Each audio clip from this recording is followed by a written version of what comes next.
So I mean, when the question is raised about what a black Muslim's role is in educating his fellow Muslims about racism, there's often two tensions, right? There's always the position that it's not our responsibility to educate someone about their own problems. That it's not a burden that should be placed on us as a community to go and teach the Muslim community about how to be less racist.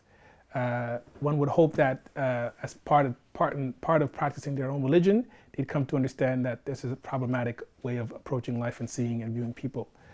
The other option that flows from that, therefore, is that rather than us being the teachers, we could be a bridge towards educating that community. However, in a way by either one, doing our own thing, which is organizing our own community, having our own events, educating our own people, and being examples for the community to see, and being successful examples for the community to see, and then hopefully that would be a means by which the community gets to see and understand the reason why racism, or reason why there's connectivity between some of the viewpoints that they have towards black Muslims, and why it's problematic on the whole for the community. We need to revamp the way we educate our communities, first ourselves.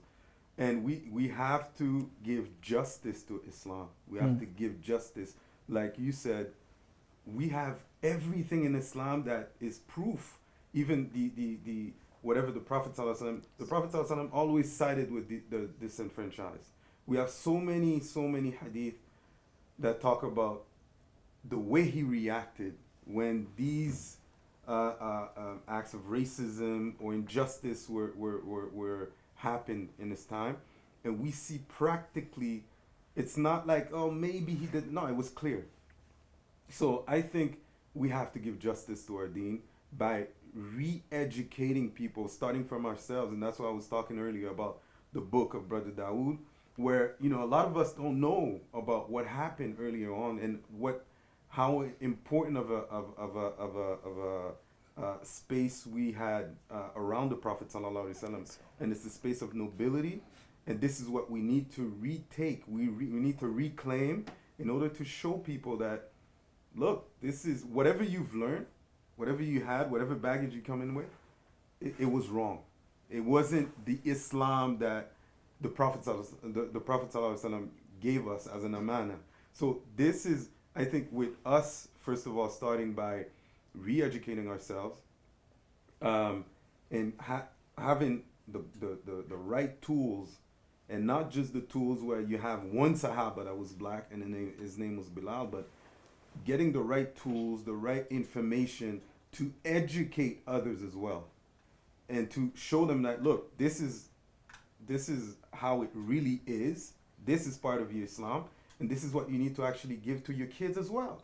So now when they grow up, they don't have this wrong idea of what Islam is. Because you know what? I when I think about it, for a lot of them, it's not their fault. That's how they were educated, and that's what they took from their parents. That's why when they come here, subhanallah, and I'm talking about Somalis as well. Like, imagine in Somalia, if you had that way of education now, whoever's coming here as young boys, young girls, they will know they're black. Because in their Islamic education, yeah, you had black people around the Prophet ﷺ, and there was this, and there was that, and there was that. So you can identify even before coming here. So you're ready. You have the tools to deal with certain issues as well. So I think really we need to give justice to the deen and revamp the way I'm not talking about revamping Islam. Islam is perfect the way it is, because some people can twist words. But I mean, like, it's to revamp the way we educate our communities in order for the next generations to think differently and to act differently, and to be able to interact with dark skin Muslims the way they should. you know, and embrace it and not be scared of it, and try to work on those diseases, because they are diseases, nothing else. So if we were to put initiatives together that targeted specifically, I would say the young people, and kind of talked about some of these things that are impacting the community, the racism that exists, that may not even be defined as racism within the masjids and the people that attend those masjids. I don't even think they know that that's what it is. They may just think of it as, oh, you know, culturally I'm not familiar with this, and I react to it this way. But that is defined. There's a word for it. It's called racism. So getting people to understand things such as racism and the negative effects that it has on the Muslim community, the issue of things that collectively impact us in terms of what's going on in the public school system and how we can better educate our kids when they come home. Just things that affect us broadly, but things that negatively affect us specifically, such as racism, gun violence, and getting people to kind of transcend ethnic lines to understand that, hey, the deen, referencing the deen to be able to kind of strengthen the argument to cross those mental chasms that we have, because it's a mental thing more than it is a spiritual thing, because we can stand next to each other in prayer, yet you don't understand my pain, which is a profoundly disappointing thing.